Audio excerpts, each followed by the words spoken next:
Ivoirienne, Ivoirien, peuple de Côte d'Ivoire. Un plan d'extermination d'une bonne partie du peuple de Côte d'Ivoire par Alassane Ouattara et son frère est en cours. Ce plan minutieusement réfléchi avec la complicité de l'ancien président du Burkina, Blaise Compaoré depuis des années consiste à attaquer plusieurs villages et villes de Côte d'Ivoire afin de s'émer la désolation et la terreur et ainsi installer une atmosphère de psychose généralisée dans tout le pays. Les populations qui auront eu la chance d'échapper à la mort décharteront leurs villages et villes respectifs. Pour ce faire, des dizaines d'individus lourdement armés sont dorés et déjà déversés dans la plupart des contrées pour faire la sale besogne. On assistera à des scènes inhumaines jamais vécues en Côte d'Ivoire.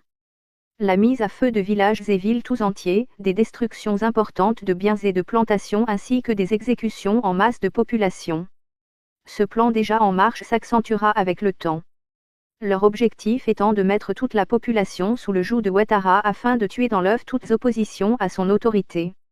Aucune personne ne sera épargnée, pas même les membres de son gouvernement et ses propres partisans.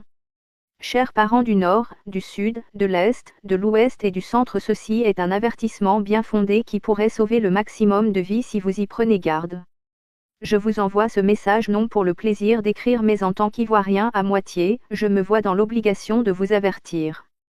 Peuple de Côte d'Ivoire non partisans ou partisans de quelque parti politique que ce soit, FPI, PDCI, RDR, GPS etc., je me mets à genoux et vous implore de mettre de côté vos différends politiques et idéologiques et vous unir comme un seul homme afin de déjouer ce plan machiavélique qui a déjà commencé. C'est sans état d'âme que ce plan sera exécuté et il est déjà en marche. L'enlèvement, l'empoisonnement, l'emprisonnement et l'assassinat de plusieurs personnalités et personnes influentes des réseaux sociaux est déjà programmé. La quasi-totalité des leaders de l'opposition et plusieurs personnalités du gouvernement dont Ahmed Bakayoko, Patrick Ahachi, Mamadou Touré, Adjoumani et ni que quelques personnalités de la société civile et un certain nombre d'étudiants et artistes ainsi que des personnalités de la chaîne Afrique Média seront emprisonnés et d'autres tués. Beaucoup seront conduits vers des destinations inconnues. Du côté des cyberactivistes, beaucoup seront arrêtés et emprisonnés. Un certain nombre d'entre eux en Côte d'Ivoire ou à l'étranger seront tués dans des attentats de voitures piégées. En voici une liste non exhaustive: Kassoum Ouattara, Soli de Paris, Amiral Blindé, Ladji Krif, Yang Dosso, Johnny Pacheco, Mareliba, La Guêpe, Dodge Giovanni, Franklin Niamsi etc. Cette liste nous a été remise le 8 octobre 2020 par un coursier au service de M. Tené Ibrahim.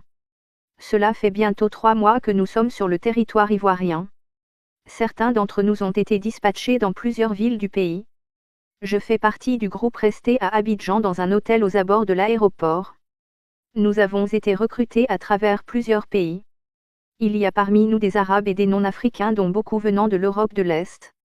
Né et ayant grandi en Côte d'Ivoire où j'ai fait une grande partie de mon service militaire, je ne déclinerai pas mon identité mais ma mère est ivoirienne et mon père guinéen.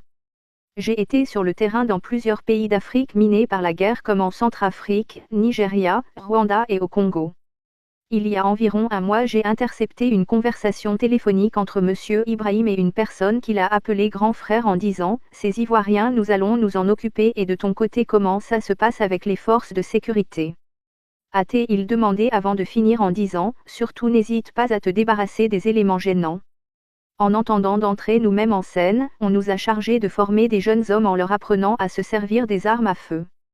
La formation est prévue jusqu'au 12 novembre prochain et une semaine après nous entrerons en scène. Ce sont ces jeunes qui sévissent actuellement sur l'ensemble du territoire.